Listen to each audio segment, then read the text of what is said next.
కూటమి ప్రభుత్వం వచ్చి 7 నెలలు కావస్తున్నా జీవీఎంసీకి రావలసిన 100 కోట్ల రూపాయలు ఎగ్గొడుతున్నారని పీతల గురుమూర్తి యాదవ్ ఆరోపణ. ఈ మేరకు ఆయన మీడియాతో మాట్లాడారు.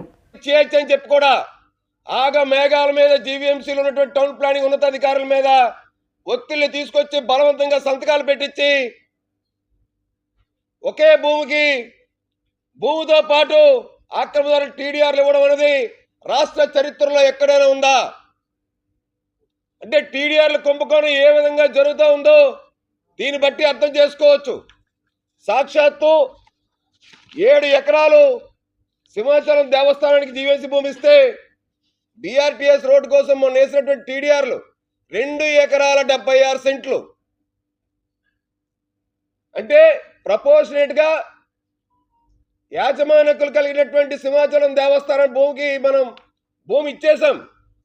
ఇవాళ భూమి విలువ 400 కోట్ల నుంచి 500 కోట్ల రూపాయలు ఉంటుంది. సింహాచలం దేవస్థానంకి ఇచ్చింది. ఈ టీడీఆర్ 200 కోట్ల రూపాయలు.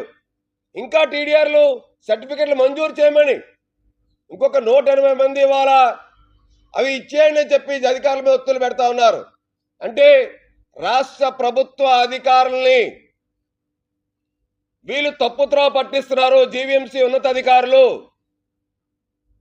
ఎస్టేట్ వింగ్ లో ఉన్నటువంటి 7 ఎకరాల భూమి మనం ఏదైతే బదలాయించామో సింహాచలం దేవస్థానానికి జీవీఎంసీ మురసల్లావు దగ్గర ఆ డాక్యుమెంట్లు ఎందుకు దాచిపెట్టారో అడుగుతున్నాం.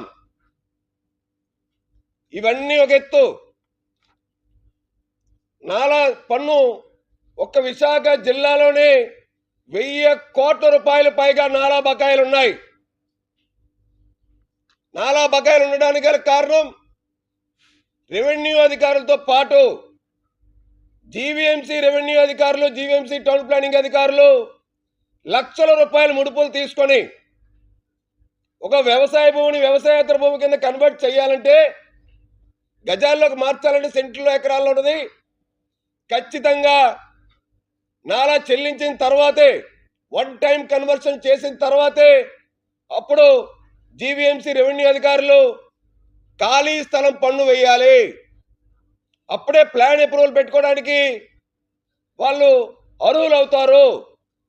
అలాంటిది ఏమీ జరగకుండా నాలా బకాయిలు 100 కోట్ల రూపాయల్లో ఉంటే పెద్ద పెద్ద భవన నిర్మాణాల కోసం, నిర్మాణదారుల కోసం జీవీఎంసీ రెవెన్యూ అధికారులు, టౌన్ ప్లానింగ్ అధికారులు లక్షల రూపాయల లంచాలు తీసుకొని పెద్ద మొత్తంలో నాలా చెల్లించకుండానే వీళ్ళు భవన నిర్మాణాలు చేపట్టేసి ఇవాళ 1000 కోట్ల రూపాయల పైగా ప్రభుత్వ ఆదాయాన్ని గండి కొట్టారంటే జీవీఎంసీ అధికారులు ఏ స్థాయిలో బరితెగించున్నారో దీన్ని బట్టి అర్థమవుతా ఉంది. ఒక్క ఉదాహరణ చెప్పాలి. ఏదైతే కోరమన్పాలెంలో ఎంవీవి సత్యనారాయణ విశాఖ మాజీ MP, YCP MP, survey number 58, 59లో 7 ఎకరాల భూమికే నాలా వేశారు. కానీ ఎంబీవి సత్యనారాయణ కట్టిన వెంచరు 9 ఎకరాల 56 సెంట్లలో అక్కడ పెద్ద బహుళ అంతస్తుల నిర్మాణాలు చేపట్టారు. అంటే మిగతా 2 ఎకరాల 56 సెంట్లకి నాలా పన్ను విధించలేదా? లేదు ప్రభుత్వ భూమిని ఎంబీవి కబ్జా చేశాడా? ఇవన్నీ చూడకుండానే జీవీఎంసీ అధికారులు ఆక్యుపెన్సీ సర్టిఫికేట్ కూడా ఇచ్చేశారు పెద్ద ఎత్తున ముడుపులు తీసుకొని. అంటే జీవీఎంసీ అధికారులు, టౌన్ ప్లానింగ్ అధికారులు ఏ స్థాయిలో అవినీతి తిమింగలాలుగా తయారయ్యారో దీన్ని బట్టి మనం అర్థం చేసుకోవాలి. మనందరికీ తెలుసు, ఎక్కడైనా బిల్డింగ్ కనుక కట్టినట్టయితే, అపార్ట్మెంట్ కట్టినట్టయితే 10% యొక్క భూమిని మనం జీవీఎంసీకి అఫీషియల్గా మార్టిగేజ్ చేయాలి. అలాగా మార్టిగేజ్ చేసిన 10% ఇవాళ ఒక విశాఖ నగరపాలక సంస్థ పరిధిలో చూస్తే కొన్ని లక్షల ఎస్ఎఫ్టీ ఉంది. 10,000 నుంచి 15,000 పైగా బిల్డింగ్లకి ఇవాళ మార్టిగేజ్లు ఉన్నాయి.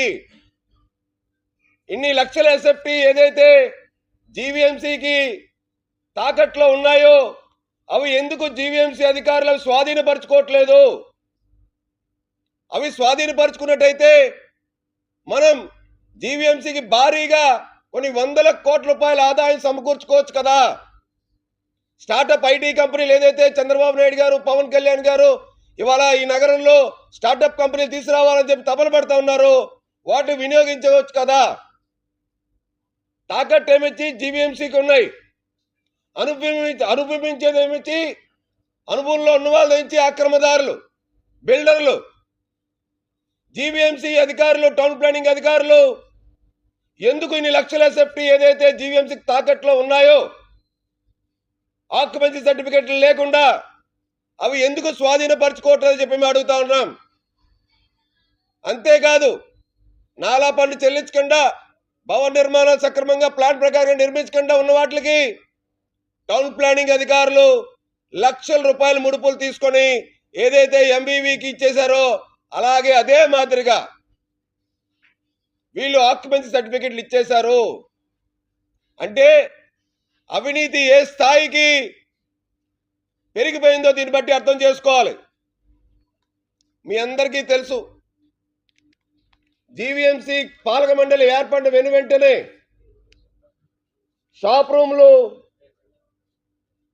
ఏవైతే ఉన్నాయో 948 జీవీఎంసీ షాప్ రూమ్లు ఏవైతే ఉన్నాయో, కళ్యాణ మండపాలు ఏవైతే ఉన్నాయో, ఆసీల్ మార్కెట్ ఆసీలు ఏవైతే ఉన్నాయో వాటి బకాయిలు 86 కోట్ల రూపాయల బకాయిలు ఉన్నాయని చెప్పి మేము కౌన్సిల్లోకి వచ్చినటువంటి 2021లో కౌన్సిల్లో చర్చ జరిగింది.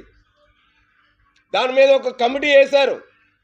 TDP floor leader Peela Srini గారు, వైసీపీ ఫ్లోర్ లీడరు, అలాగే అందరూ కూడా కమిటీ వేసి కమిటీ ఒక నివేదిక ఇచ్చింది. బకాయిలన్నీ వసూలు చేయాలని చెప్పి అప్పటి కమిషనర్ సుజనా గారు ఉండేటప్పుడు ఆ యొక్క కమిటీ యొక్క రిపోర్ట్ ఇదంతా. అన్ని